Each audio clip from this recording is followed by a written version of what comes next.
Está na hora do café missioneiro, até às 2 da tarde. Acompanhe a sua revista diária da Novos Horizontes com o jornalista e comunicador Fábio Della Rui. Muito bem, quarta-feira estamos no ar com mais um café missioneiro pelo 104.7 MHz e pela NH TV. O assunto de hoje gira em torno da psicologia. Mas mais do que isso, eu aproveito a presença do coordenador do curso de psicologia da URI, o professor José Alcântara, está comigo. A gente vai brincar um pouco com alguns assuntos. E já de antemão eu chamo a atenção que gostaria que fôssemos bem interpretados hoje sobre o que nós falaremos. Pois, José Vicente, tudo bem? É um prazer novamente tê-lo aqui e o estúdio era diferente antes e tudo, né? Agora nós mudamos um pouco a nossa realidade, mas o conteúdo continua o mesmo, professor. É um prazer recebê-lo aqui. Bom, boa tarde, Fábio, boa tarde a todos os ouvintes, né, e o pessoal que acompanha pela internet. Para mim é um prazer sempre aqui. Eu acho que os nossos papos têm sido muito bons, enfim, né, e eu quero te parabenizar aqui pela beleza do estúdio, enfim, né, pela finesse. Mas não adianta ser só bonito e não ter conteúdo. É verdade. Mas hoje em dia um rostinho bonito tem seu valor. Né? Professor, nós no domingo nós nos encontramos no supermercado e imediatamente montamos uma pauta. A nossa pauta se refere, vamos dizer assim, à questão da Copa do Mundo sobre uma outra ótica. E conforme eu prometi aqui para os radiovintes e internautas, seria o último dia que falaríamos de Copa do Mundo. Eu quero ver. Porque chega, né? Chega. Esse assunto já deu, né? Esse assunto já... E também, logicamente, a gente falará sobre o curso de psicologia que está completando os seus 20 anos aqui e uma programação está sendo preparada. Mas começamos pelo seguinte: lidar com a frustração. A gente ontem, né, uma semana da partida fatídica ali do 7-1, que parecia algumas pessoas assim que o mundo tinha acabado, que não restava esperança nenhuma na humanidade, situações assim. Como se cria isso? Vamos, num primeiro momento, e como que alguns conseguiram administrar isso de uma forma muito tranquila, que não foram afetados, vamos dizer assim, pelo futebol, e outros, que daí depois a gente detalha mais ainda, outros sofreram tanto, professor. Pois é. Eu te pediria licença para falar, né? Porque a frustração ela é um fenômeno, digamos, né? Basicamente, Freud diria que é um fenômeno narcísico, né? Mas então, antes de falar, digamos, desse aspecto mais narcísico, portanto mais subjetivo, mais particular, eu gostaria de introduzir algumas questões sobre o lugar que o futebol tem, a significação que o futebol tem na sociedade brasileira. E aí a gente toca um pouco essa questão já da frustração. Bom, a gente estava conversando aqui, né? Depois dessa fatídica partida, um amigo, um colega de longa data, desses amigos que se permitem ligar para a gente a qualquer hora, né? Não é qualquer, eu pelo menos. Tem uns que a gente não atende depois e tal, né? Mas esse tem uma conexão direta, a gente passa anos sem se falar e ele lá pelas tantas me liga.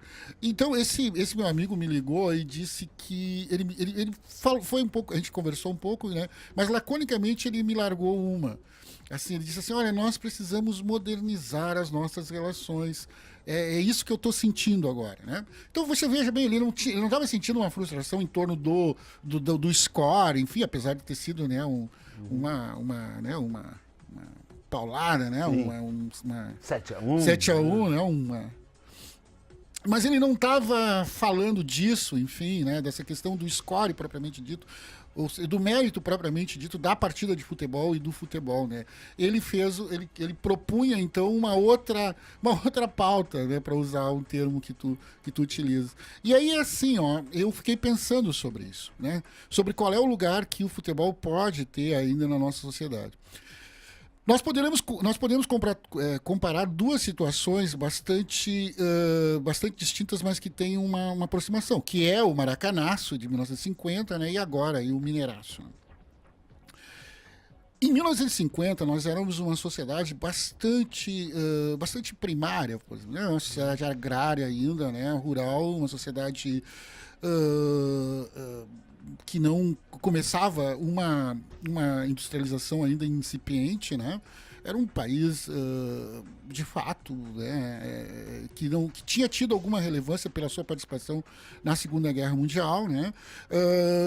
Estava começando o movimento de redemocratização ali, né? Era o governo Dutra, depois veio se elegeu o governo Getúlio Vargas.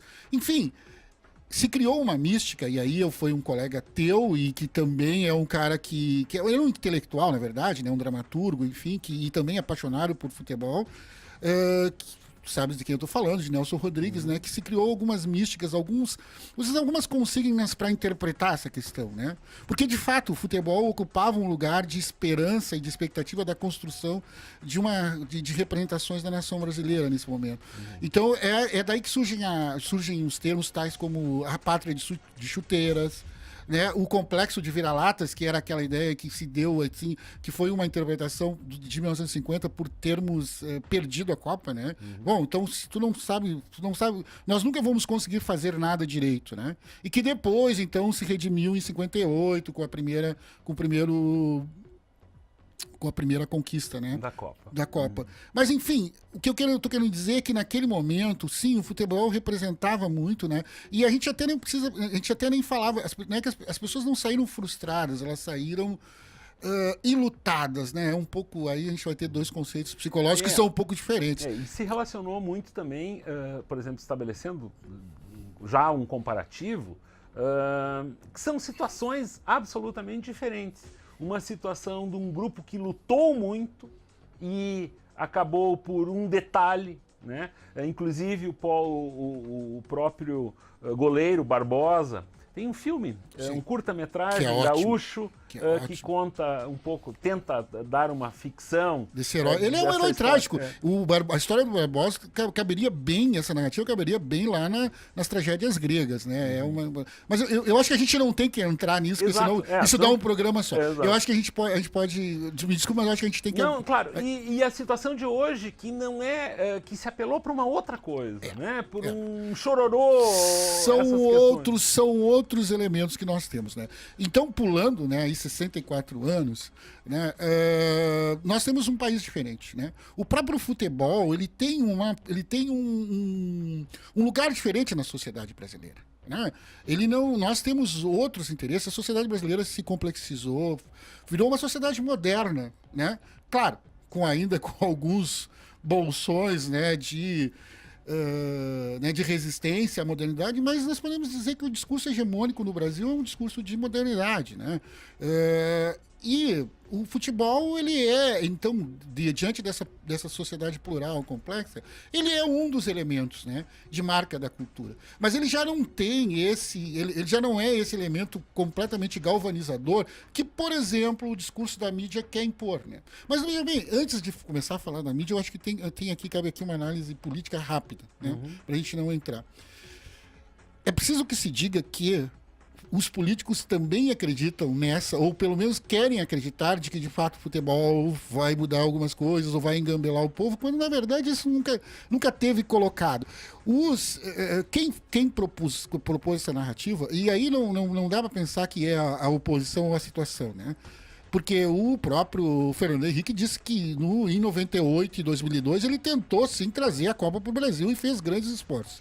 Isso ele declarou na mídia, né? Pois bem, foi o Lula quem trouxe. Logicamente que ele apostava, né, nisso como sendo um trunfo eleitoral, mas isso foi comprado pela própria oposição, né? Quando, por exemplo, apostava em que a Copa não desse certo, enfim. Então, o discurso... Uma atmosfera de pessimismo. Né? Se criou um ping-pong horroroso, né? Que só nos leva a um rebaixamento justamente das discussões Né? Então não dá para dizer, não, mas é o governo que tentou manipular. É o governo que fez, sim, que trouxe essa pauta, que é esse discurso, essa narrativa, que é uma narrativa que eu digo é um terror arcaica. psicológico. É uma narrativa arcaica, é uma narrativa né, conservadora, mas a oposição também comprou isso e botou água nessa fervura. Em suma, o que eu estou dizendo é que os dois estavam acreditando, se retroalimentando e estavam acreditando nesse discurso que sim. Aí, de novo, aí que eu entro a minha análise, né? O futebol, ele hoje, infelizmente, pelo menos em alguns aspectos, ele é uma narrativa, ele traz narrativas, sobrevive a partir de narrativas conservadoras, né? Que não são hegemônicas na sociedade, ou que não são, né, que não é toda a sociedade brasileira, mas que ele traz esses ícones, eles são que são exemplares. E aí vai desde aquilo que a gente estava conversando. Bom, vai desde da própria estrutura do futebol, né? A forma como é organizado o futebol no Brasil, dando nome aos bois, a Confederação Brasileira e as federações, né? Quer dizer, nós temos relações políticas que parecem ter saído da República Velha, quer dizer, são personagens que parece que eles saíram de uma máquina do tempo de 1920 para agora. Por exemplo, o José Maria Marim, né? Quer dizer, que é uma figura, né? Um ladrão de medalha. Ladrão de medalha, é uma figura, é o último governador biônico da ditadura. É uma criatura, entendeu? Uma criatura, né? Um fantasma é um fantasma vivo. Ele agora terminou a sede, me parece que no Rio de Janeiro ou em São Paulo, eu não sei, da CBF e botou o seu nome. Sede José Maria Marim. Aí eu te pergunto, a tua casa tem o teu nome, né? Não, mas você tá me dando uma ideia, pois é, eu acho que eu vou botar lá. Fica bonito. Foi outra na casa, Fábio de la Rua. Então, essa tu vê, são esses personagens que parecem ter saído, né? São fantasmas, como tu falaste, né? E aí tu tem na mídia, tu tens essas pessoas que estão, né? Que são anacrônicas em relação a um discurso da modernidade. Você tem a própria forma como foi organizado ali a comissão técnica, né? Por exemplo, tu tem um cara como o Parreira estava lá em 1970. Ele era preparador físico, né? Da seleção do Tri. E aí ele é abduzido para 2014, 44 anos depois. Né? Veja bem, eu não estou dizendo que essas pessoas não tenham algo a contribuir. E não estou falando das pessoas. Eu estou falando do que significa essas narrativas. O próprio Filipão, o capítulo à parte, a gente pode falar. Mas os próprios jogadores que compraram isso, né? São os gurias novos, né? Depois de um desses jogos, o Davi Luiz chegou e deu uma entrevista dizendo: eu só queria dar alegria ao povo brasileiro. Quer dizer, tem coisa mais careta do que isso. Ele não é, eu não quero que ele me dê alegria, ele não é estadista, eu não votei nele, ele não é um agente participante da política. Ele é um jogador de futebol, ele tem que jogar futebol, ele é um cidadão brasileiro, ele pode se manifestar. Agora, eu acho muita pretensão ele querer dizer que ele só queria dar alegria ao povo brasileiro. Isso é uma narrativa, é isso que eu chamo de uma narrativa conservadora, tu entendeu? Então vem disso. São essas narrativas que estão dentro do futebol. Aí tu me perguntou sobre a frustração, já vou te dizer, olha, houve a frustração, mas tu vê, ela durou, o modo como se trabalhou, isso foi muito interessante. Se fosse nas redes sociais, as pessoas estavam fazendo piadas disso, no outro dia já estavam postando lá coisas engraçadas e tal. Então não é houve frustração? Houve, porque eu vou te dizer uma coisa, né? A gente não gosta de perder nada. Né? Nem cuspe a distância. O ser humano é assim, né? Não, mas não teve muito mais do que isso. Eu li dias atrás uma entrevista do principal locutor da TV mexicana, e eu aproveitei, professor, essa Copa pela facilidade que a gente tem hoje em relação ao acesso a diferentes meios de comunicação de diferentes países, de procurar, em determinados momentos, fazer, digamos assim, se tinha uma partida com o México, procurar ver como os mexicanos estavam tratando aquela questão. Hoje a gente consegue ver um canal mexicano, se quiser, enfim, canais argentinos, canais chilenos e tal. O principal locutor da TV mexicana, de um canal, assim, a Televisa seria a Globo do México, a TV Azteca seria, não teria uma similar, assim, mas a TV Azteca é mais solta, mais descompromissada, mais alegre, mais divertida. E ele chamou a atenção em relação exatamente a um dos pontos que o senhor citava, que é que não gostamos de perder. Ele coloca isso como uma das principais características do brasileiro. Os outros, daí ele coloca, os outros latino-americanos se acostumaram durante muito tempo a perder, nem que fosse só para o Brasil. Então, e isso a gente nota no tipo de comerciais, no tipo de abordagem, por exemplo, da TV equatoriana, da TV colombiana, da TV mexicana. Eles dizem que estão acostumados a perder, sabem lidar muito bem com esses momentos e comemoram cada passo que eles dão. Nós, e daí eu perguntaria, seríamos nós que nos acostumamos ou os meios de comunicação, ou quem propaga isso, enfim, ou isso já é inerente ao brasileiro, de não comemorar não foi terceiro, mas haveria uma comemoração de terceiro lugar. Enfim, nós não era só um ufa que ouvíamos, mas eu me acostumei a isso desde pequeno, nas outras Copas. Eu brinco até, eu na Copa de 70 era um menino de 6 anos, que eu não me lembro muita coisa, alguma coisa assim. Mas então a primeira Copa que eu encarei a vitória não foi em 94. Então, ou seja, eu tinha 30 anos. Então eu me acostumei durante toda a minha vida, e daí a gente pode entrar daqui a pouco no assunto em relação ao sofrimento dos pequenos, eu me acostumei a não ter grandes expectativas com a seleção, porque não ganhou nada até os meus 30 anos, né? Então, nesse sentido, por que a gente não comemora pequenas vitórias? Mas eu gostaria da sua análise. Essa é uma narrativa.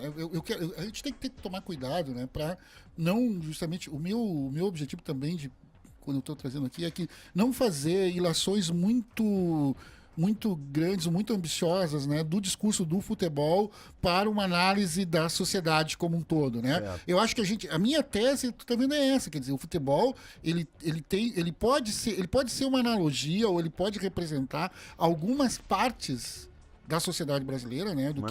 Mas não toda. Né? Então eu acho que é complicado de dizer assim, o brasileiro é assim, sim, o brasileiro é assim. Mas eu acho que tem sim, pelo menos um discurso que está bem sustentado e bem representado na nossa sociedade, é o discurso do tudo ou nada. Né? Então, ora, nós nos achamos... Ora, é um discurso que algumas pessoas que não são da área falam em bipolaridade. Não se trata... Eu sempre corrijo meus alunos, né? Não, mas aquele fulano é bipolar. Comportamento bipolar. O comportamento bipolar. Ele acordou, ele acorda, ele não te dá bom dia, ele não te faz nada. Ele briga contigo, depois ali, o meio-dia, ele tá te sorrindo contigo. Não, isso não é bipolar. Até porque a bipolaridade é uma doença séria, é uma doença que tem um diagnóstico bem preciso, né? O que a gente chama disso é um comportamento lábil, né? Então a gente fala de labilidade ou labilidade emocional, que é essa pessoa que fica tem um comportamento lábil, em ondas. O brasileiro, ele tem isso um pouco, né? Ora o nosso caráter é um pouco assim, quer dizer, ora nós nos achamos, a gente fica num ufanismo, né? Que é esse discurso que eu chamo de arcaico, né? Porque enquanto a gente se acha a melhor coisa do mundo, a gente não está... O que move, né? Depois da modernidade, o que move o mundo é a crítica. Então, as grandes construções da modernidade, né, da sociedade moderna, elas foram feitas a partir da crítica. A ciência, a democracia moderna, né, tudo isso, né, e até as próprias relações econômicas, né, elas são efetivas, elas têm a sua efetividade a partir da crítica. Ou seja, de que é uma ideia um tanto quanto frustrante, mas para entrar na frustração, mas que ela daí também nós tiramos todas as possibilidades, que é a ideia de que tudo é um projeto inacabado. Tudo na vida, a própria vida é um projeto inacabado, e a gente então tem que vão ir atrás, enfim, né? Não todo, né? Tu tem que sempre fazer algo, né? E o brasileiro parece não gostar disso. Ele parece gostar de coisas que já estão prontas, né? Ou é assim, ó, não, somos somos ruins, nós somos a última coisa que pode ter o mundo, perdemos, nós não sabemos fazer nada direito, então tem esse discurso, né? Ou somos o melhor do mundo, somos, né? Enfim, então essa relação que o brasileiro estabelece com o futebol é muito a partir disso, né? Quer dizer, e as duas coisas, elas estão ligadas, né, a uma perspectiva narcísica, né? Quer dizer, há uma perspectiva narcísica no sentido de que enxergar as coisas desse jeito é enxergar as coisas a partir de um espelho, né? Como eu me sinto hoje? Hoje eu estou me sentindo bem. Hoje eu sou, né? Então tá. Aí eu sou melhor. Como assim? Não, hoje eu não estou me sentindo bem. Tu vê então que ela é uma relação narcísica, ela é uma relação que vem. Né, ela não é uma relação que passe por uma transitividade, que passe pela diferença, que passe por exemplo, porque resultado é assim, né? Como dizia o Garrincha em 58, tu tem que combinar com os russos, né? Não é que tu tem que. Na verdade, o futebol ele é uma competição. Se é uma competição, tu tem que levar em conta o outro. O outro está ali como diferença, como potência, né? Também. Então, essa é uma boa lição do futebol, né? Você pensar nessa questão, né, da diferença. Bom, o brasileiro às vezes tem, ou alguns brasileiros têm essa dificuldade, né? Então ele cai nessa armadilha narcísica, né? E isso faz com que a gente não enxergue de fato as nossas questões, né? Muito bem, nós vamos a um intervalo e em seguida eu continuo meu bate-papo com o professor José Alcântara, aqui no Café Missioneiro. A melhor rádio do seu... Estamos de volta com o Café Missioneiro com o jornalista e comunicador Fábio Della Rui. Pois agora, no intervalo, lembrávamos, enquanto os nossos telespectadores, internautas, assistiam imagens do centro de Santo Ângelo, da Praça Pinheiro Machado. Lembrávamos aqui de um termo muito anos 70, eu até diria, que é o cara ficou invaretado. Pois é, dá mais ou menos para falar isso sobre a seleção brasileira, sobre os jogadores. Algumas pessoas, eu conheço gente muito invaretada, eu me invareto de vez em quando também. Tu se invareta? Eu me invareto. Mas eu logo me... Se desinvareta. Me desinvareto. Pois é. Um dos assuntos aqui que me deixou invaretado foi o trato da mídia em relação às crianças nessa Copa. Esse assunto está sendo redundante aqui. A gente tocou nesse ponto a semana passada, mas com a sua presença, eu gostaria de voltar a falar sobre isso para a sua análise. Pois uma grande marca brasileira resolveu utilizar as crianças como mote da campanha publicitária. Sabe-se que a influência dos patrocinadores é muito grande, principalmente ainda nesse jornalismo esportivo. Isso é uma das questões que foi amplamente...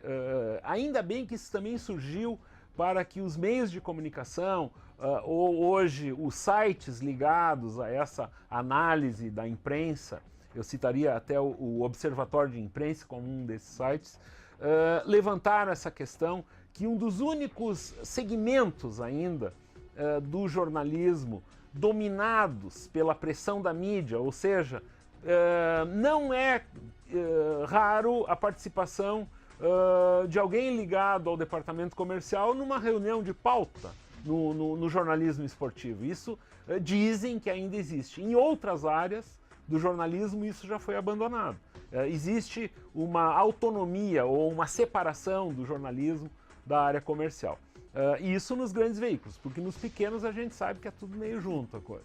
Pois, então, um dia após a derrota do Brasil, se fizeram abordagens, reportagens, matérias sobre o sofrimento das crianças. E daí eu colocaria isso para o senhor.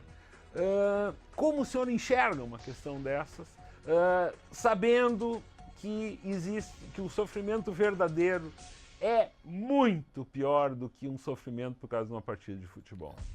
Aí a gente, né, eu vou tentar ser mais breve agora, porque no primeiro segmento eu engatei uma primeira ali. Mas ninguém se envaretou, né? Ninguém... Tá bom. Não, assim, essa questão das crianças, né, no Brasil a gente tem uma relação que é bastante complicada com isso, né? Bom, basta ver as políticas que a gente ainda tem, políticas bastante incipientes, né, vamos dizer assim, do ponto de vista da educação, que seria, digamos, o ponto, né, onde a sociedade brasileira poderia marcar, né, de fato, a sua opção, né, o que nós queremos com as nossas crianças. O que é importante? O que é importante? Muito obrigado. Então, né, começa por aí, né. Essa manipulação, o que eu posso te dizer disso? Olha, é uma manipulação vil, né, porque de fato as crianças são influenciáveis, né.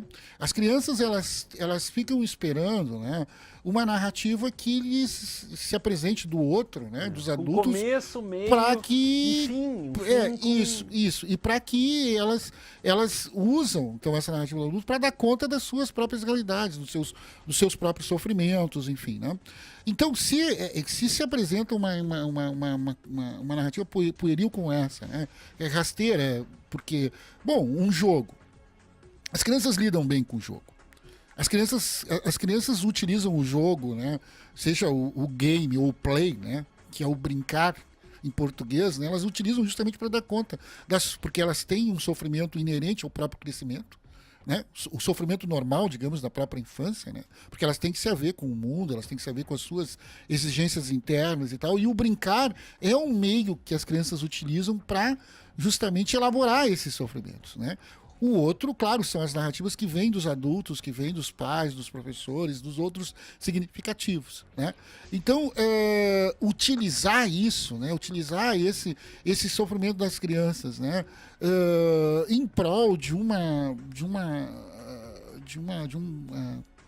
comercializar isso é de uma baixeza assim que realmente não tem. Mesmo que procure se fazer isso, dar um tom poético, né? Não. Ganha essa pra mim. Não. Tal, mas isso não é. Essa propaganda, por sinal, é de extremo mau gosto, né? Quer dizer, de novo, é tu inverter alguma coisa, é tu colocar nas crianças, né? Porque quando a criança tá. É preciso que a gente interprete isso. Quando a criança reivindica, né? Ganha essa pra mim, na verdade, tu tá colocando a responsabilidade na criança, né? Porque esse é um pedido, né? E aí a mídia capturou bem isso, né? Porque os caras lá tem psicólogos sociais fazendo isso, né?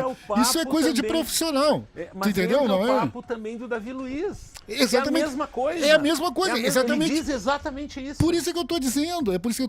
Isso é bem orquestrado, isso não é alguma coisa, né? É como eu disse, né? Não dá, né? Tem psicólogos construindo. Falar nisso, teve uma psicóloga que quase ficou famosa. Né? Então, mas, bom, isso aí daqui a pouco eu falo. Então, essa é uma questão que está colocada ali, né? A violência é justamente tu colocar isso nas crianças. Né? É isso que em qualquer país civilizado não se admite ou não se admitiria. Né? O jogo, a criança tem que utilizar o jogo, né, isso tem que estar a serviço, e aí o adulto construir narrativas que sejam úteis para que as crianças possam aprender, para que o jogo seja uma analogia da vida. Por exemplo, que se você jogar, dependendo do que você for fazer, às vezes vai dar certo, às vezes não vai dar certo, de que você tem lá seus companheiros, de que você tem, de que às vezes tem pessoas que não são inimigos, mas que podem não ter os mesmos interesses que tu tenha, entendeu? Transformar não, isso por si só, se tu não tem, se tu não tem nada para falar, não fala nada. A criança vai saber olhar, ver o jogo e se aproveitar disso para elaborar suas próprias questões. Não, e a questão e entra isso também, de que é um esporte efetivamente coletivo, que nós, com apenas um jogador, essa história de se distribuir máscaras, como se tivesse, fosse possível termos 11 jogadores iguais ou sendo o cara, isso é um absurdo, porque a criança também deposita sua confiança imaginando que apenas uma pessoa vai resolver tudo aquilo ali. Né? Então, claro que aí entra numa questão mais complicada, muito maior ainda. Não, mas só para terminar, então a criança ela vai se frustrar, né? Porque, digamos, diante de uma derrota, né? Eu me lembro, a primeira Copa que eu me lembro, a gente estava até falando 74, né? Onde o Brasil tomou um sapeca iaiá da Holanda. Eu e depois da Polônia. Depois da Polônia, perdeu 1-0 o gol do Lato. Tu que não gosta de estatística. Não, isso é uma coisa absurda. Esses jogos, é a única Copa que eu sei todos os jogos do Brasil. Então mas talvez porque a gente eu tinha 10 anos. Exatamente. Como é que eu me lembro dessa cena, assim, né? Eu me lembro de ter saído da escola e na casa de uma tia que tinha TV, era uma das poucas pessoas da família que tinha TV. E aí eu vou lá e era um dia da semana, frio, muito frio. Exatamente, tu deve lembrar também. Sim, eu lembro, né? Tinha toda aquela expectativa. Mas tu sabe que eu comecei a ver aquele jogo, não que eu fosse torcer pra Holanda, mas era um futebol tão bonito. E na época, claro, a gente já estava se iniciando a jogar futebol. Jogava um pouquinho. Era um futebol tão bonito que eu vou dizer. Eu não torci para a Holanda, mas eu até hoje eles enrolaram. Eu fiquei maravilhado, exatamente. Que tinha o Cruyff, o Neskens, Heisenbrink.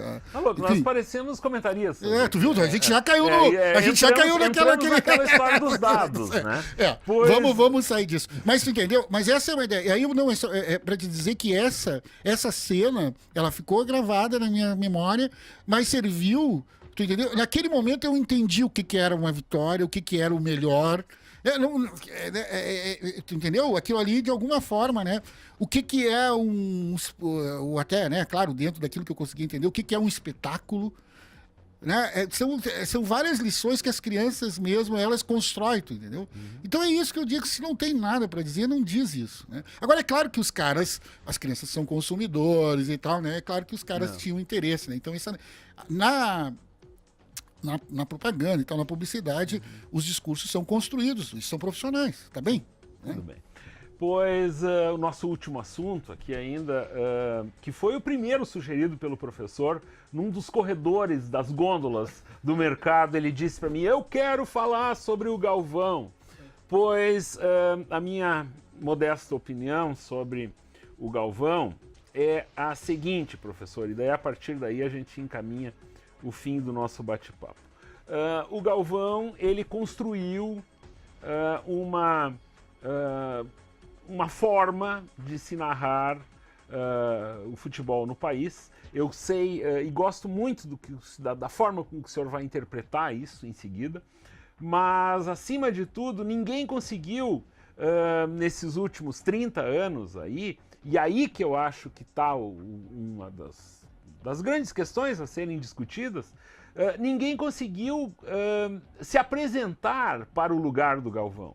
Ninguém conseguiu efetivamente mostrar alguma coisa tão boa quanto o Galvão mostrou com o talento.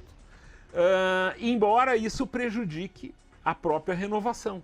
Nós temos alguns exemplos que isso possa estar acontecendo. Eu já citei aqui a transmissão da Fox Sports 2 com o Paulo Bonfá, é um cara de 42 anos que surgiu na MTV.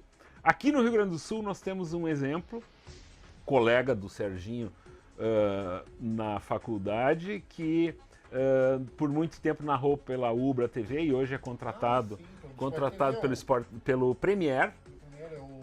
O Porto Alegrense, me fugiu o nome agora, mas enfim. Como é o nome, você sabe? O Jader. Não é o Jader. Não é. Mas enfim, ele fazia uma narração muito divertida na Pop Rock. Eu lamento. Mas ele teve na Globo, teve no Sport TV também. O que eu diria é o seguinte: nós temos hoje é um momento, porque será que o Galvão vai cumprir o que ele tinha prometido, que ele ia encerrar? Mas eu gostaria que o senhor interpretasse isso nessa leitura que antes de começar o programa a gente conversou. Não, mas tu sabe que tu me deu uma outra ideia, que é essa ideia que, de fato, que se o cara se sustentou durante 30 anos, é porque, de fato, ele tem algo bom, e pelo menos ele de algum modo, ele canalizou, né, os sentimentos ou alguns dos sentimentos que nós temos em relação ao futebol. Só que aí, bom, dito isto, é preciso que a gente pense e olhe, então, e veja que tipo de sentimentos são esses, que tipo de narrativa é essa, né? Que é isso que entra dentro dessa lógica também que eu chamo de narrativa conservadora, que é a narrativa de dar um espaço e uma seriedade que o futebol não tem, né? É anacrônica nesse sentido, né? Quer dizer, é da ideia da pátria de chuteiras, ele clama por isso, ele usa alguns elementos, como tu disse, assim, de superstição, ele fica repetindo isso, enfim. Bom, a pergunta que a gente pode fazer é até que ponto hoje isso faz sentido dentro do Brasil que se tem hoje, né? Eu acho que não faz. Né? Já não tem mais. E daí vem essa ideia de uma certa. Né? de ser algo anacrônico, né? Algo que tá superado. Né? E o Galvão ele insiste nesse lugar, né? De chamar, do vanismo, enfim, né? Justamente das superstições. E aí que entra a diferença, professor. Então, por exemplo, eu me lembrei o nome, é Ramiro Ruschel. O Ramiro Ruschel. Pois esse que estava na Ubra, ele faz boletins para Atlântida e narra para o Premier alguma coisa. Para o Premier, isso, é o Premier que acaba. Tá certo. Pois esses novos, essa nova geração, o Ramiro mais jovem ainda, mas o Paulo Bonfá, ele agrega elementos da cultura pop. A cultura pop hoje, ela está dentro dos estádios, efetivamente. Quem gosta de futebol, gosta de diversas outras coisas ligadas à cultura pop. O Galvão trata como algo monstruoso ou assustador o fato, e ele repete isso, o fato do Casagrande, por exemplo, gostar de rock and roll. É uma coisa que eu não consigo entender por que ele faz aquela leitura. Então, vou dar um exemplo agora na final. O Carlos Santana, um dos maiores guitarristas do mundo, estaria lá. Então, daí, por exemplo, quando o Galvão descobriu que o Santana era um guitarrista famoso... ele não sabia? Eu não sei, mas daí ele já passa a bola pro Casagrande, que o Casagrande é o único brasileiro que gosta de rock and roll. Não, que conhece Carlos Santana, né? Então, são algumas coisas, assim, é uma leitura que não tem a cara de grande parte dos espectadores.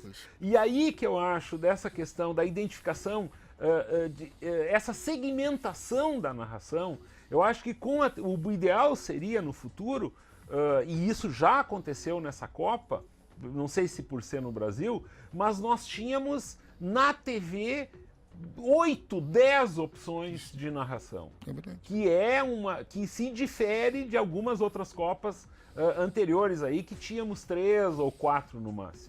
Então, pelo menos nessa Copa nós tivemos essas narrações mais bem-humoradas e tal. Só que daí esbarra na questão da qualidade. Mesmo que a transmissão da FIFA né, seja a mesma para todo mundo, pega o sinal da principal emissora do país e pega o sinal de uma TV por assinatura dessas, não é a mesma coisa. Então, se o cara busca qualidade de imagem, ele acaba sendo obrigado a ter que aguentar né, mais ou menos essa história. Por fim, professor, estamos a 2 minutos, passa muito rápido o nosso tempo aqui. Que loucura, hein? Estamos a 2 minutos do final do programa, especificamente sobre o curso de psicologia, os 20 anos. É claro que a gente vai fazer um outro programa sobre isso. Sem dúvida.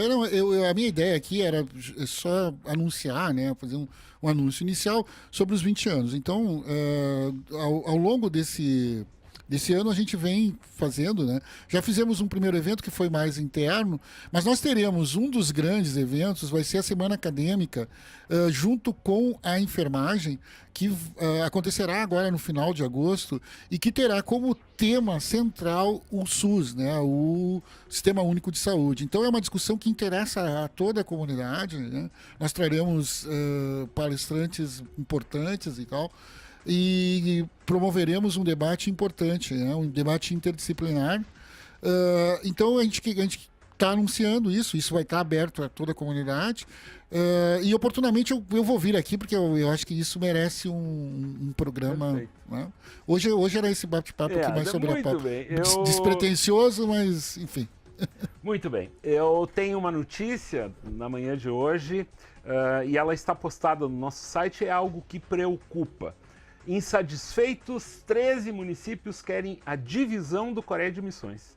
Exatamente o que eu estou dizendo. Está acontecendo hoje em Porto Alegre uma reunião na Comissão de Economia e Desenvolvimento Sustentável da Assembleia, que por sinal é dirigida pelo roqueiro Manu Change. Exato. E é uma questão que preocupa aí, um racha na associação, no Coreia de Missões, que por sua vez tem essa ligação aí da AMM, pois isso demonstra, o Francisco Medeiros, que está aqui comigo às terças, compartilhou a postagem da Novos Horizontes e disse que isso mostra o absurdo que é uma região não apresentar representantes. Perde-se representatividade, perde-se tudo, segundo o Francisco.